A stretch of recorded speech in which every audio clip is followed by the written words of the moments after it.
Waalaikumsalam warahmatullahi wabarakatuh. Yang pertama ya Bang, Ya, kemarin ketika saya buka Facebook atau media sosial, saya mendapatkan informasi di media sosial Facebook bahwasanya ada salah satu saudara kita, namanya Bapak Ukiah, dan saat sekarang ini dia lagi membutuhkan uluran tangan orang yang dermawan untuk bisa membantu beliau untuk pergi berobat ke rumah sakit. Nah, setelah saya menghubungi narahubung yang mengirimkan informasi tersebut, saya mencoba mengajak beliau untuk bekerja sama dalam berupaya membawa Bapak Ukiah ini pergi ke rumah sakit untuk berobat. Kalau atas dasarnya itu dari hati yang paling dalam Bang, dari kepribadian sendirilah gitu. Ini bukan dari organisasi atau dari mananya, tapi ini dari hati masing-masing gitu. Jadi kami bergerak bersama kawan-kawan yang berada di Nagari Ayahingin, terutama pemuda yang berasal dari Kota Baru dan Gorong Data Parapisang. Kami bergerak membawa Bapak Ukiah pergi berobat ke rumah sakit Arusuka. Namun sampai di rumah sakit Arusuka kan tidak bisa dioperasi atau ditindaklanjuti di sana dan diekspor ke rumah sakit M Jamil. Kalau itu dasarnya dari hati dan pergerakan kami biasanya memang di pergerakan sosial Bang. Jadi kalau kami mendapatkan informasi-informasi yang terbaru dan itu butuh uluran tangan orang-orang yang ingin bergerak, insya Allah kami bisa membantu Bang. Jadi ini atas dasar hati masing-masing Bang. Kalau tanggapan dari saudara sangat baik sekali ya Bang. Terutama Bapak Ukiah ini, beliau di tengah-tengah masyarakat kan sangat dekat juga Bang. Nah, jadi berhubung masyarakat tidak ada yang bisa membantu untuk membawa beliau ke rumah sakit, nah makanya kami yang membantu Bang. Alhamdulillah waktu kemarin ini Bapak Jorong Data Parapisang juga ikut membantu mengantarkan sampai puskesmas Alam Panjang Bang. Jadi kalau tanggapan dari pihak keluarga mensupport sekali Bang, karena mereka keterbatasan di segi dana Bang. Jadi kami punya inisiatif membuka open donasi untuk Bapak ini. Syukur alhamdulillah setelah mendapatkan dana kami langsung membawa Bapak ini ke rumah sakit. Begitu Bang. Nah, jadi karena di media sosial juga ya Bang, ada salah satu pihak Koramil Lembah Gumanti berinisiatif meminjamkan mobilnya. Nah, jadi selama proses pembawaan Bapak Ukiah ini mulai dari Nagari Ayahingin sampai ke puskesmas Alam Panjang dan dirujuk ke rumah sakit Arusuka dan sampai ke M Jamil, itu kami dapat pinjaman mobil Bang dari Bapak Koramil Lembah Gumanti. Nah, dari mendapatkan mobil itu kami langsung bergerak membawa beliau dari rumah tempat kediaman beliau tinggal hingga sampai ke rumah sakit M Jamil. Jadi kemarin ini kami juga sudah sempat bertemu dengan pihak rumah sakit M Jamil, begitupun dengan dokter dan perawat.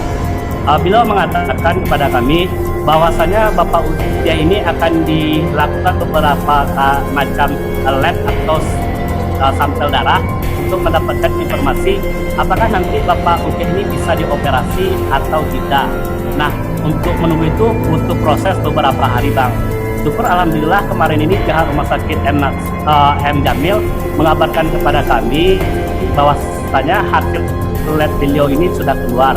Nah, beliau menyampaikan bahwasanya Bapak Ukiah ini tidak bisa dioperasi Bang, dikarenakan penyakit beliau itu sudah parah, tumor beliau itu sudah parah, sehingga dokter tidak bisa mengambil tindakan lanjut untuk operasi. Jika diambil tindakan lanjut untuk operasi, bisa mengancam nyawa beliau Bang, bisa mengancam nyawa Bapak Ukiah ini, sehingga dokter dan pihak rumah sakit M Jamil mengambil tindakan yang lain, yaitu disarankan untuk kemoterapi dan sedot yang di bawah bagian dagu beliau itu Bang, tumor beliau itu yang bisa dokter lakukan Bang.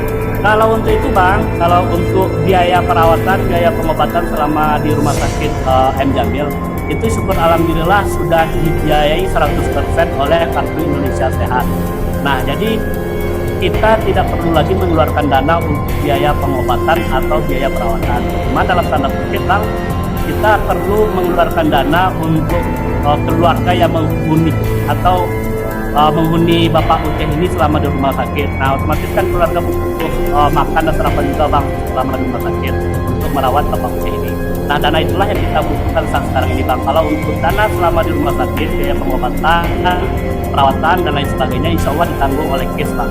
Jadi kalau pesan saya bagi generasi milenial Indonesia, kalau dapat Bang di era bonus demografi ini, kita sebagai generasi milenial atau generasi muda benar-benar kompak lah Bang.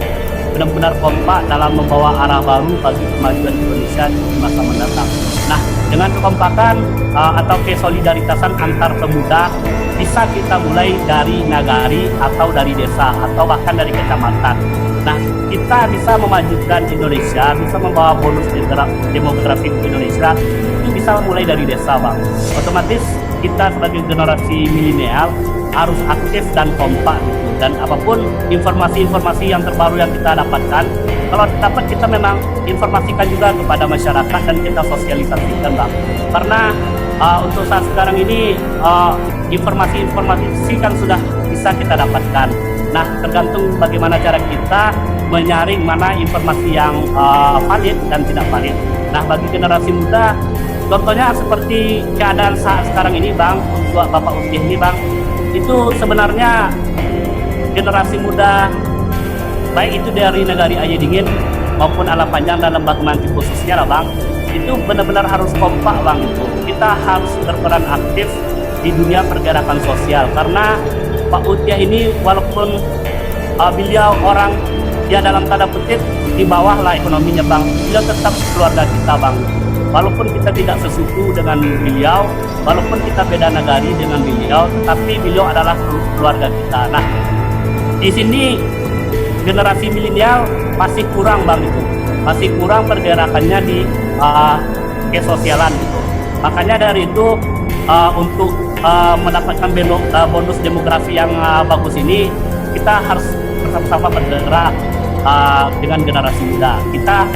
Boleh kita aktif di media sosial, aktif dengan gadget kita, tetapi yang bermanfaat. Karena kita harus benar-benar memanfaatkan yang namanya bonus demografi ini. Kalau kita tidak memanfaatkannya, Allahu alam bagaimana nasib Indonesia ke depannya. Kalau kita sebagai generasi muda sudah bisa bergerak secara bersama-sama, saya teringat juga dengan pesan Bung Karno, berikan saya 10 pemuda, akan saya guncangkan dunia. Tetapi berikanlah saya 1000 orang tua, maka akan saya cabut Semeru dari akarnya. Itu pesan yang amat berarti bagi generasi muda Bang. Kalau kita sebagai generasi muda kompak, insya Allah apapun permasalahan yang timbul di tempat kita akan bisa menyelesaikannya secara bagus dan baik. Untuk menyikapi bonus demografi, tentunya kita harus bisa bergerak dari desa terlebih dahulu Bang. Insya Allah kedepannya sampai ke kota itu akan menyusul gitu.